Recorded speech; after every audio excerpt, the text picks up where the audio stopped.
I'm Joe Graziano. I'm the director of the Columbia University Superfund Research Program, and it's my pleasure to introduce our second speaker. Dr. Brandon Pierce is an assistant professor in the Department of Public Health Sciences and in human genetics at the University of Chicago, where, of course, a lot of our Bangladesh work now takes place, because Habib Hassan was the first to leave us and move from Columbia to the University of Chicago. Brandon did his undergraduate and master's work at Washington University in St. Louis, then went to the real Washington, University of Washington, and did his PhD in public health genetics. And he's done a remarkable amount of work on the sort of genetics of the metabolism of arsenic, particularly in the cohort from Bangladesh, our Superfund program in Bangladesh. So, Brandon, please. Thank you, Joe. It's great to be here. Thanks so much for the invitation. You guys have a beautiful campus here. Yeah, I got involved in my training is in genetic epidemiology. I got involved in arsenic by hanging out with Habib in Chicago. And yeah, today I'm going to talk to you about genetic susceptibility to the effects of environmental exposure to arsenic. So I know it's late in the day, so if some of you don't make it through the whole thing, I'll just give you the take-home messages now. So we all inherit slightly different versions of the human genome. You know, we are 99 point whatever % the same, all of us, but there are places in the genome where we tend, where people vary. And these differences can affect health, including susceptibility to the effects of environmental exposures. Specifically for arsenic, we have identified genetic features associated with arsenic susceptibility, and these operate through their effects on arsenic metabolism efficiency. And then, moving from understanding these sort of, statistical associations to understanding the biology is a real challenge. And those are sort of the take-home messages that I wanted to lay out for. Yes, Larry. Oh, yeah, good idea. All right, and here we are. Okay, wonderful. Okay. And so if you rather see an outline, I have one of those too. First, I'll talk a little bit about what is a gene-environment interaction. That's sort of a concept that underlies a lot of this work. I'll say a little bit about what human genetic variation looks like, and then a big chunk of time talking about the genetics of the work we've done on arsenic metabolism and toxicity, and then a little bit about the biology that underlies these things, and then a few, if we have time, a few emerging projects that we're working on in recent years. Okay. So when I talk about susceptibility to harmful exposures, I kind of like to talk about resiliency first.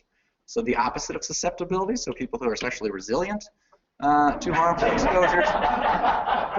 So here we have a woman celebrating her 100th birthday, and this is a real person, by doing the thing that she does every day for the majority of her adult life, which is smoke cigarettes.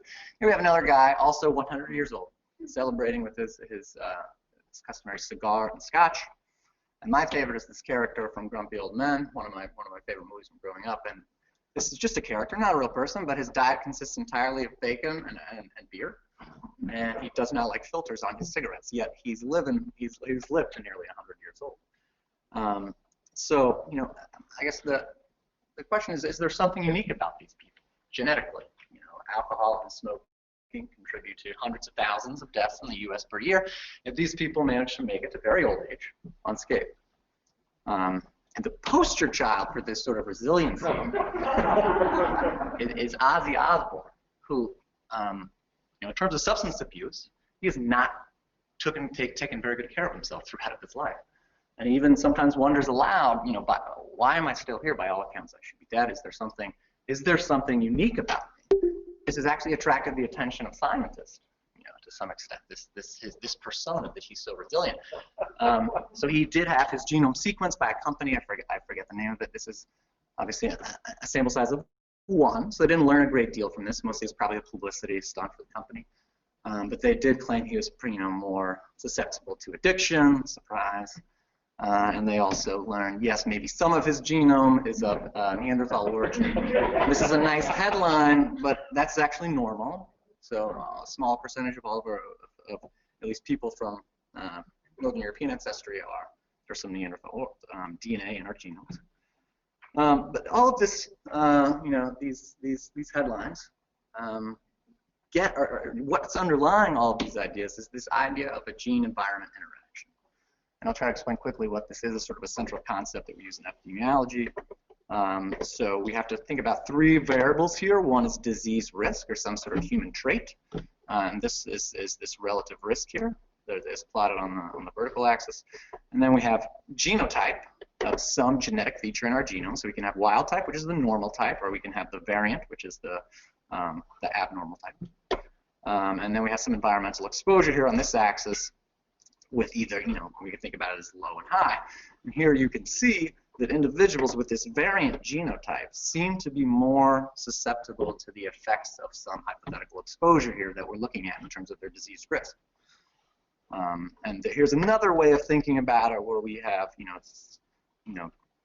I'll talk about what these alleles are later. We have three different flavors of some genotype, some genetic status of a person, and then we have some, degree of disease risk on the vertical axis. And the yellow here represents people who are exposed to some exposure, and the red represents people who are not. Okay, so here the genotype only has an effect on health in the presence of the exposure, or you can think about it vice versa.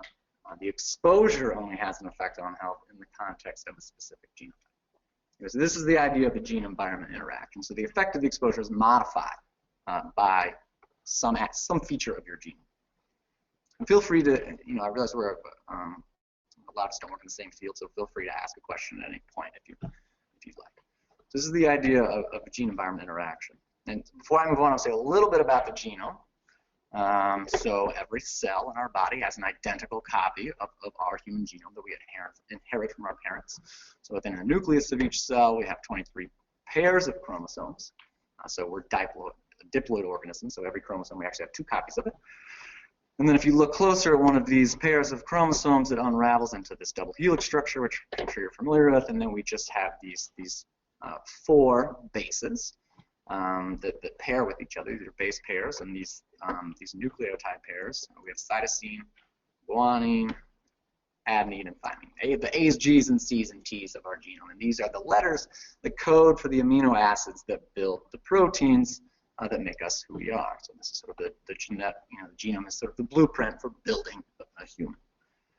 So as a person who works in genetics, we have a lot of files sitting around on our computers that look something like this. It's just 4 letters, repeated over and over again, representing some sequence. And so the human genome consists of these 3 billion letters that are packaged into these 23 chromosomes. So it's like 23 chapters of a book. And there are sites, as I mentioned, these sites in red here are places where I might have a different letter than you have. So these are called SNPs, or single nucleotide polymorphism. So remember this acronym, I'll be using it.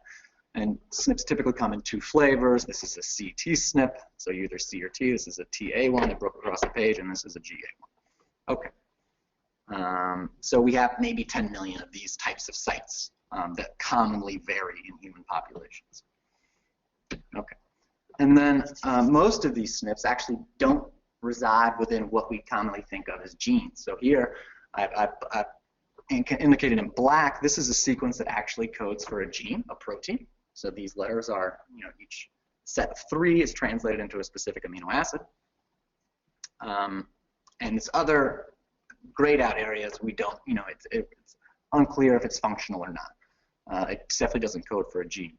So we have SNPs falling within genes, but most SNPs fall outside of genes, which can be really important because we have these elements that we're still learning a lot about all the time, these sort of regulatory elements in this blue box here that's got shifted. So these are regions that control how genes are turned on and off. So these regions regulate how genes work typically by binding something. Like this specific sequence binds a protein that turns a gene on and off. Okay, so these SNPs outside of genes can also be important, where clearly these SNPs that lie inside of genes can change the amino acid sequence. It can change a protein. So that is kind of an obvious way that genetic variation can impact human biology. Okay, so this is sort of how we're going to just think in terms of SNPs. There's other types of variation in the genome, but we can sort of think in terms of SNP for the purpose of this talk. So when we collect data on the genome, how do we, as epidemiologists, how do we study genetic susceptibility to disease? Well, in sort of the modern era, where we can measure the genome really well, we use one approach we use is to use these genotyping chips. And so like in the mid-2000s, these sort of products hit the market, and you can think of these chips as being able to measure approximately 1 million of the SNPs that I just talked about, which is a substantial fraction of all the the common SNPs in the human genome. So you take a blood sample for someone, you extract DNA, you hybridize it to these chips.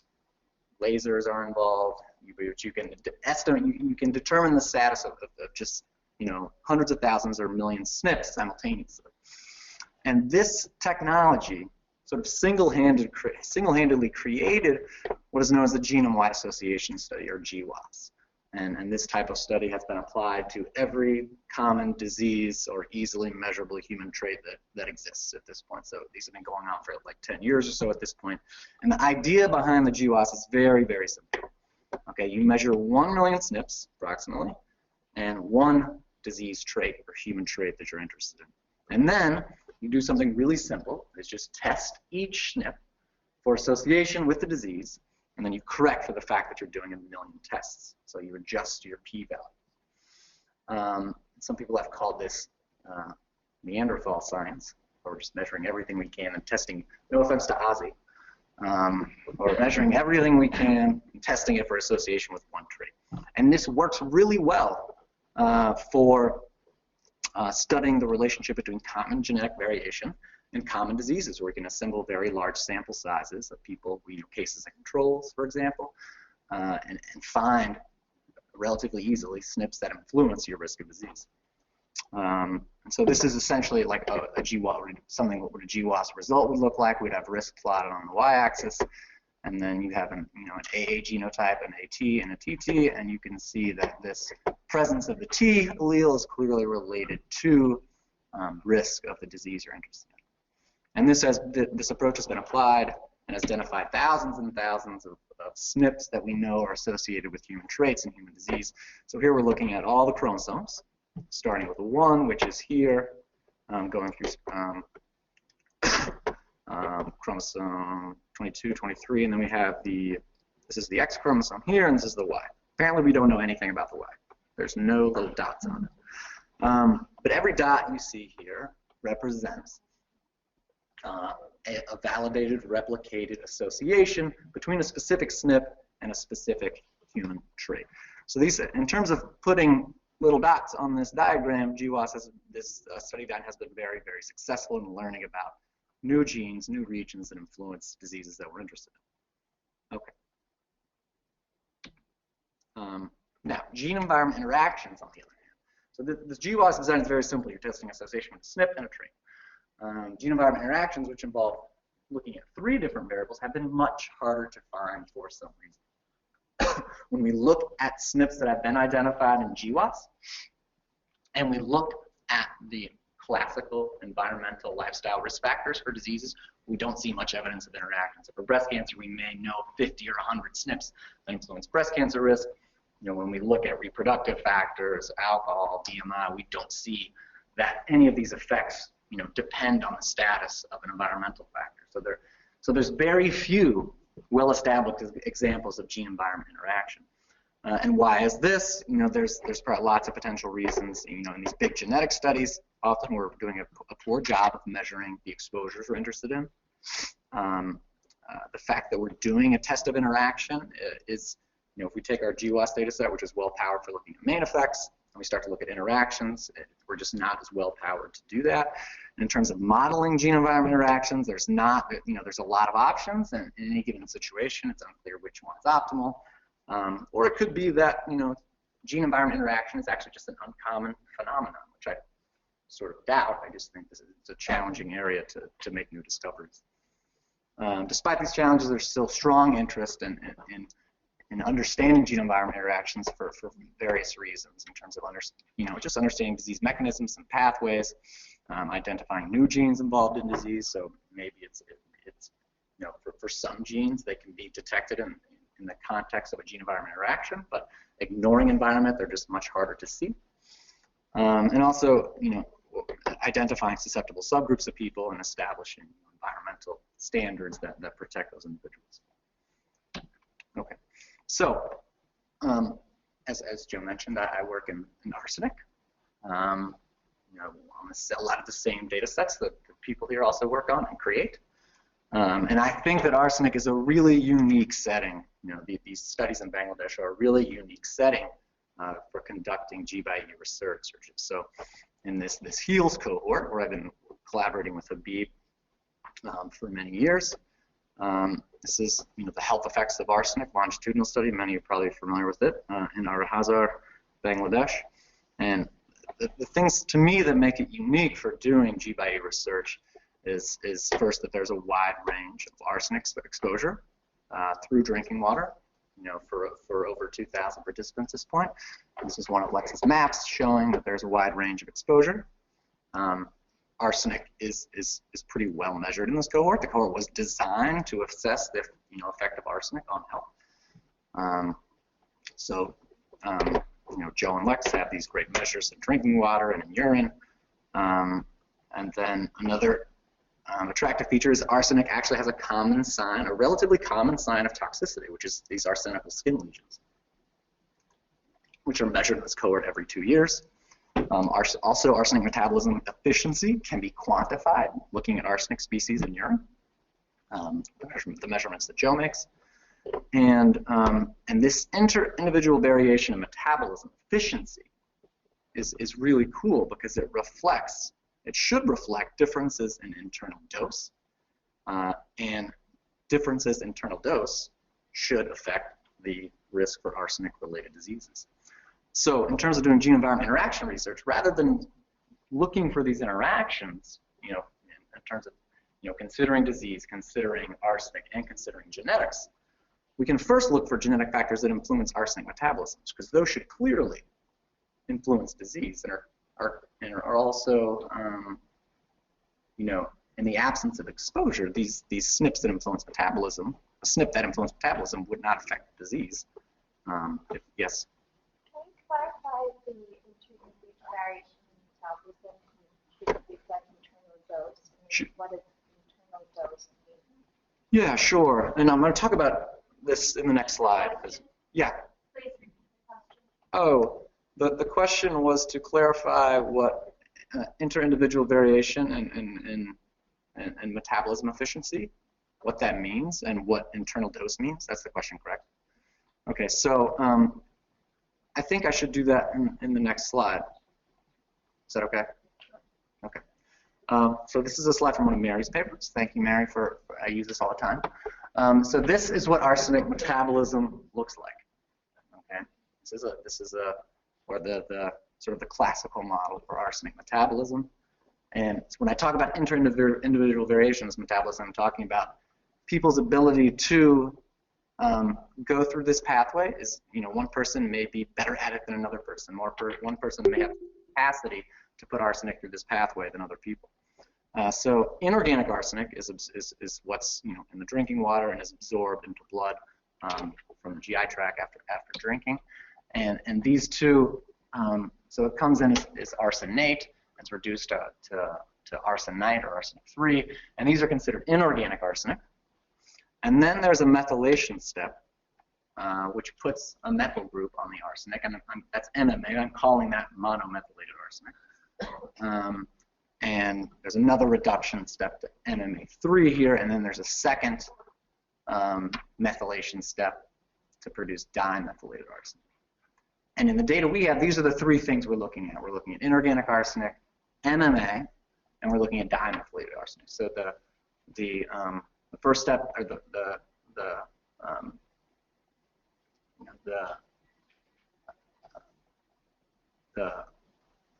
essentially you can think of like a first, second, and third step of this pathway. So it's really simplifying the pathway here. But these are the data that we can essentially study in urine. Percentages of we can look at inorganic arsenic, MMA, and DMA in urine. And we think most of this is occurring in the liver. Okay, that's where metabolism occurs. Okay, And so when you look in the urine of a human, DMA is typically the most abundant metabolite. And these methylated species like DMA are more readily excreted in urine than non-methylated species. So increasing methylation efficiency should increase the rate of excretion and decrease your internal dose. Does that make sense? So if you're more efficient at methylating arsenic, you're increasing the rate that you excrete arsenic, so you have less arsenic hanging around in your body. Okay. As I mentioned, there's inter-individual variation in these metabolites, and we typically, express this inter-individual variation and metabolite efficiency as percents. So the percent of total arsenic in the urine that is DMA, MMA, or inorganic arsenic. And this is sort of, what three people would look like, going from a person with relatively low methylation efficiency, who has maybe, 50% of the arsenic in their urine is DMA, to a person who has relatively high arsenic methylation efficiency, who has almost entirely DMA in their urine. Okay. And if we plot the data from Bangladesh, this is about 2,000. This is maybe like 4,000 plus people who have data on these three metabolites in urine. This is sort of what the data looks like. So this is sort of the triplot. So we're looking at all three metabolites here. It's hard to see where the axis falls. So DMA is actually these horizontal ticks, but most people, the vast majority of people, DMA is the most common metabolite. Okay. So as I mentioned a few slides ago, we're interested in doing genome-wide association study of these, with these metabolites being, the human trait that we're interested in. So look for SNPs that influence, the distribution of these metabolites in urine. Okay. So this is maybe 5 years ago. We had data on 300,000 SNPs measured across the genome. Using those array technologies I mentioned before, and we had this data for over 5,000 participants. We did a ton of QC on this data to eliminate problematic SNPs and eliminate problematic samples, and then we can actually impute this 300,000 to well over 1 million SNPs because SNPs are correlated with other nearby SNPs. So SNPs we didn't measure, if it's very highly correlated with the SNP we did measure, we can make a pretty good guess at what the genotype of that SNP is. Okay, and then we have urinary arsenic metabolites for over 2,000 of these participants who have SNP data. And for the purposes of this, we're just looking at DMA percent to represent arsenic methylation capacity or arsenic metabolism efficiency. So DMA is sort of our outcome here. And we're just testing each SNP for association with DMA. Okay. And here's what our sort of primary results look like. So most GWAS studies will have a result that looks like this. It's called a Manhattan plot. You're hoping that you get lots of tall buildings. So on the y-axis, we have the negative log of the p-value. So higher up on the axis means more significant. And across the x-axis, we're just plotting the SNPs by position in the genome. So we're going from chromosome 1 all the way, to chromosome 23, and then the X and Y or the X chromosome as well. Okay. And so you can see a clear signal here on chromosome 10. Specifically, it's on a chromosome band called 10q24.32. It's a specific location on chromosome 10. This signal is detectable if we use DMA or MMA or inorganic arsenic as the metabolite we're looking at. If we look at inorganic arsenic or NMA, the results are actually in the opposite direction. So the allele, or the version of the SNP that increases DMA, decreases MMA or inorganic arsenic percent. Okay. Yeah. Sorry. No, these are the SNPs. So the 300,000 are actually 1 million SNPs are plotted here. So we're going for the SNPs. The SNPs on chromosome 1 are here, and we're plotting the p-value on the y-axis. So here we're just seeing that there's a group of SNPs on chromosome 10 that are strongly associated with DMA percent measured in urine. And you see a little tower too, so you see lots of, and it doesn't mean there's a bunch of SNPs there that are causally related to DMA percent. As I mentioned, the SNPs nearby each other are correlated. So only one of these SNPs we're looking at here is probably the SNP that truly has an effect on biology and that affects the way people metabolize arsenic. It has lots of correlated, it has lots of friends with it just because there's local correlation in the genome between SNPs. Every individual has all versions circled across all the chromosomes. Yeah, exactly. So we're looking at we have 1 million SNPs to over 200 or 20. We have over 2,000 participants. So these are like, so each test statistic you see, each p-value, all the people were used to calculate that p-value, and then we're plotting the p-value for every SNP across the whole genome. So we're doing a genome-wide search for SNPs that influence arsenic methylation capacity. Is that clear? All participants are included in each right. All right. Okay, so we have this interesting region on chromosome 10. We can zoom in on it. Okay, so now we're looking at a very specific region, at a much tighter region. We're maybe looking at 2 million letters here, so 2 million base pairs. And these are sort of the genes that lie in this region right here, down here at the bottom. This is the same plot we're looking at as before. It's just more colorful. So we have p-value up here, negative log of the p-value, and plotted by physical distance. And you can see that we get, one top SNP here. And as it turns out, if we adjust for this SNP, we would expect the signal to go away if there's really one, bad act or there's one causal variant. And it doesn't. There's this secondary signal here that we see after sort of statistically accounting for the first one. After we adjust for both SNPs, everything goes away and you don't see any evidence of association. So it implies here that there are actually 2 different SNPs in this region which affect people's ability to methylate arsenic. Okay.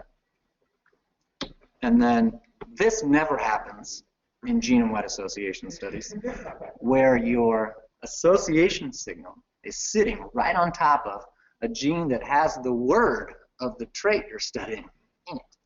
So this is the AS3MT gene, which is arsenite methyltransferase. So we know that this is a methyltransfer. This is a methyltransferase that puts methyl groups on arsenic. So we have a clear, biologically relevant candidate gene sitting right under this signal. Okay. Okay. And so a little bit about this gene. It's conserved across a wide range of species. It was first sort of characterized as an arsenic methyltransferase in rabbit and mouse in the 1990s and 2000s. There's a knockout mouse of this gene. There's a knockout version of there's a knockout mouse for AS3MT. So there are mice that have had the gene literally taken out, so it does not produce this protein. And if you do that, you have mice that have much more inorganic arsenic in their body than mice who actually have this gene, and their rate of clearing arsenic is much slower, as you expect. Okay. So this makes sense, and there are actually other studies in human populations that show that there's an association between genetic variation in the region of this gene and arsenic methylation efficiency. There's a review paper from several years ago. But this work that I'm presenting was the first sort of genome-wide survey of genetic variation in relation to arsenic metabolism. Okay. So we know there are SNPs that influence metabolism. Are they also associated with toxicity? So we know arsenic is a class 1 human carcinogen, increases risk for various types of cancer. We know that arsenic accumulates in the extremities, and these skin lesions that you see on the palms and the soles of people's hands and feet are the most common sign of arsenic toxicity. So maybe 5% of the people in this cohort have shown evidence, or maybe more, 5% or more people of the evidence in this cohort have shown evidence of these skin lesions. And there's also research to suggest that these skin lesions reflect, or may reflect, susceptibility to arsenic-related diseases, including cancer. Okay. So when we look at this same region in relation to skin lesions, and here we're looking at about 2,000 cases of skin lesions and comparing those to almost 3,000 controls. We're actually borrowing some skin lesion cases from a different study for this analysis. We see 2 peaks that look very similar to the peaks that we just saw for arsenic metabolism.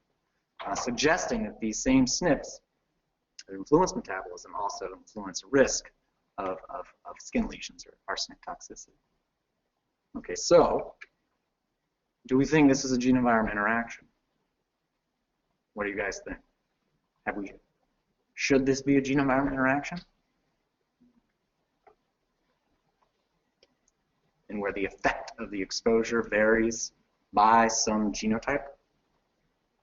Sure.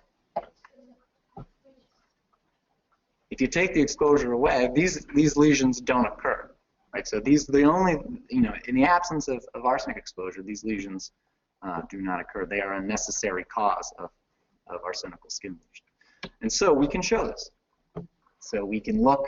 So here, this is sort of similar to the example figure I showed earlier. So on the vertical axis, we have the odds ratio. So this is a measure of risk of skin lesions. Okay, and then we have arsenic exposure tertiles here, so low, moderate, and high exposure.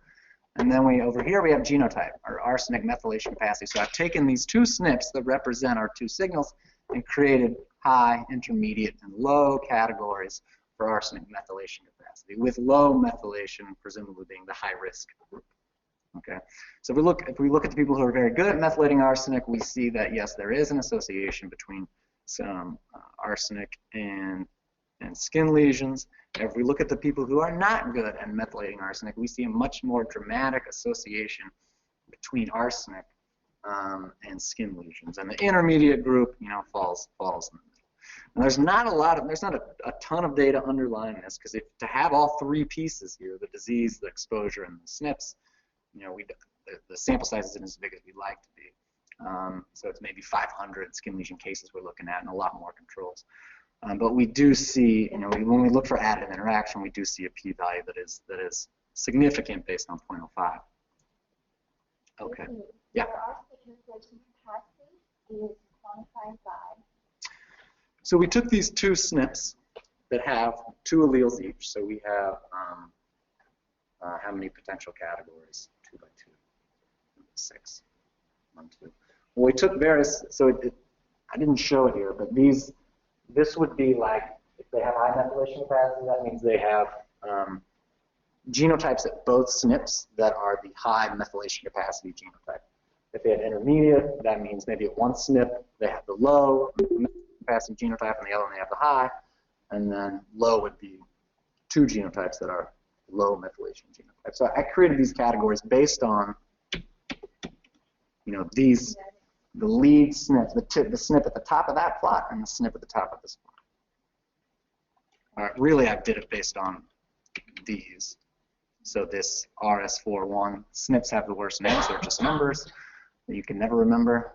So these two SNPs I used to create these low, medium, and high categories. And that also associated with your DNA, whatever total Right. arsenic ratio. Right. Yeah, so these are the SNPs. That's how we selected them. We looked at those results. So which SNPs have of the SNPs that have the strongest impact on DMA percent, can we create some categories that represents the person's net methylation capacity based on both SNPs? Reading the newspaper again, I was reminded how much more likely men are than women to do better analysis like that. Repeat the question for the weapon. Oh, yeah. So Lex was asking about men versus women. Did we do this stratified? And for this particular analysis, no, because we didn't have the cases. But when we look at the primary GWAS results, we don't see much difference. The effect for both SNPs, the effect is clear in men and in women, and consistent with each other. So there's not much difference between men and women for these SNPs and their effect on their ability to methylate arsenic. The difference between men and women is second exposure. You think like That's a good point. Okay. So I don't want to take too much more time. Should I just go till 5? Cap it off. Okay. So now that we're confident an association and/or an interaction exists, which I'm fairly confident that this is real, what is the biological explanation? And this is sort of the embarrassing part. Like, I really can't tell you anything concrete about what the biological explanation is for this. But I can tell you the questions that we need to be thinking about to try to get at this question of what is the biology underlying it. So the first is, one, can we identify the causal SNP and variant? Okay. Remember, there's lots of correlated variants here. Which one is the cause? Which gene is affected by this variant? Now we assume, yes, I would be shocked if it's not AS3MT. That is the gene that is affected by this variant. But I can't prove that. And there are probably some people out there who are less confident than I am that AS3MT is the one main important gene that we're dealing with here. And three, what is the mechanism by which this variant influences gene function?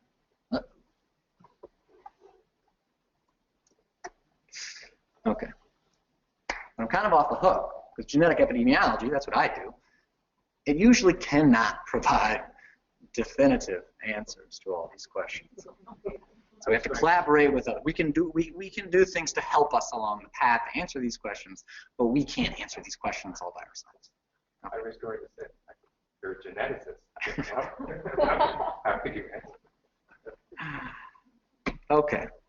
So the first one of which variant is causal. So this is a different picture of these two association signals we're looking at, and you can see that there's a cluster of correlated SNPs here, another cluster of correlated SNPs here. This is the much bigger cluster, and this is complicated by the fact that we can't impute every SNP. We measured 300,000 SNPs. We're imputing a lot more. Some of them aren't imputed with a great deal of confidence, so these p-values are affected by that. Also, there's just noise, in terms of p-values. So there's probably, almost 10 SNPs here, which could plausibly be the causal variant. And for this association signal, there's probably, 40 or 50 SNPs, which could, plausibly be, could potentially be the causal variant. So we can create these like confidence intervals and say, this set of the top 40 SNPs has a 99% chance of containing the causal variant. So there's potentially huge sets of SNPs we have to look at, and typically there's no smoking gun. And by that I mean there's not like a clear protein coding variant looking us in the face that has the strongest p-value. Usually it's lots of SNPs that are not within genes. They don't code for proteins. So one of those probably regulates, how a gene is turned on and off, or regulates how the gene is processed or spliced. So it's very complicated, and typically there's no easy, quick answer as to which variant is causal. So these causal SNPs are often regulatory in nature and not easy to recognize. That's sort of interesting. So the one thing we can do is do larger studies and studies of diverse populations, and they can really narrow the search for the causal variant. Because these correlations that you see, the correlation structure amongst SNPs that are nearby each other, is different across populations of different ancestry. So you can kind of break down some of these correlated blocks of SNPs by studying many populations, okay? And by doing bigger studies. The bigger your study, the more difference you'll see between a causal variant and a non-causal variant in terms of their p-value. Okay, so this is what we're doing currently. We're trying to, sequence this region in over 4,500 individuals from 3 different populations. So we're going to be putting together data from Bangladesh field study, also the Strong Heart study, and also Anna Navas-Asian at Hopkins is working with us to get these samples, and Margaret Carragus in New Hampshire is working with us to get some samples of European ancestry. And all these populations are exposed to arsenic on some level. So the levels of exposure are going to be way higher in Bangladesh than they are in these other 2 studies, but they all have data on these metabolites in urine. So across all these populations, we can go and look and see, essentially use this data set to generate new p-values and try to better prioritize these variants in terms of characterizing their association and prioritizing variants for further follow-up, be it bioinformatics approaches or experimental approaches to try to assess the impact of potential causal variants. So this is a project that's sort of just getting started. Yes, Joe? But are there skin lesions? No. So the primary outcome for this study is going to be inorganic arsenic MMA edema. For New Hampshire, there is some skin cancer data. So this is actually a case control study of skin cancer. So we'll be looking at skin outcomes in New Hampshire, and it's also in Bangladesh. We can look at skin lesions. Okay. And so those second questions I mentioned, which gene is affected by the variant and what is its mechanism? This is a huge area to cover, all the potential things people could, types of data people could look at to try to answer this question. The one popular approach is to ask the question, do these SNPs influence the activity of a gene? So we could, extract DNA and RNA from a relevant tissue, or we could have a relevant cell line where we get data on DNA and RNA. RNA reflecting the activity of the gene, so how much transcript does a gene produce, how much product does it produce that then goes to be translated to proteins. And so you can see an example here where there's a hypothetical SNP that has an A for one allele and a T for another. And you can see that the A allele is associated with a lot of activity and the T allele isn't. So a simple explanation would be that this SNP sits in a binding site for a protein that turns the gene on and off. Okay? Now, these sort of relationships vary a lot across tissues. So you can't just go into any cell type or any tissue and ask this question. You have to ask in the relevant tissues. So I'm involved in this project called GTEx, which is the Gene Tissue Expression Project. This is a study of over 900 multi-tissue donors. And from each of these people, they're collecting over 40 different tissue types, with 3 examples here, liver, heart, and brain. And the goal of this project is to characterize these types of relationships where SNPs influence gene activity and how these relationships vary across tissues.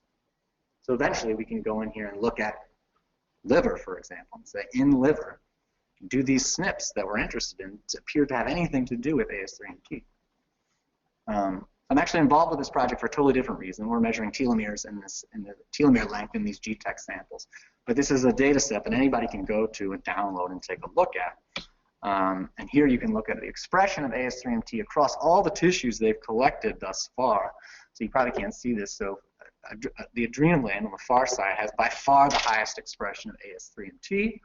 I don't know exactly why that is. I know most genes do more than one thing.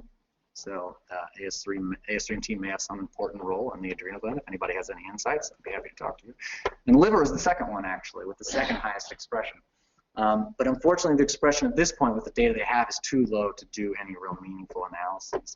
So if you look in adrenal gland down here, and this is the same sort of plot I've been showing you the whole time. The y-axis is negative log of p-value, and the x-axis is physical distance in the genome. And you can see that there's a clear relationship between SNPs in this region and between expression of AS3MT, or gene activity of AS3MT. Below it, you'll see liver, which is blank, unfortunately, but hopefully we can, and this is just access through their portal. We can just generate these results, but if we go get their raw data, we can probably do something with the liver data, so we're planning to do that. And I'm running out of time, so I think I'll just cut to the end.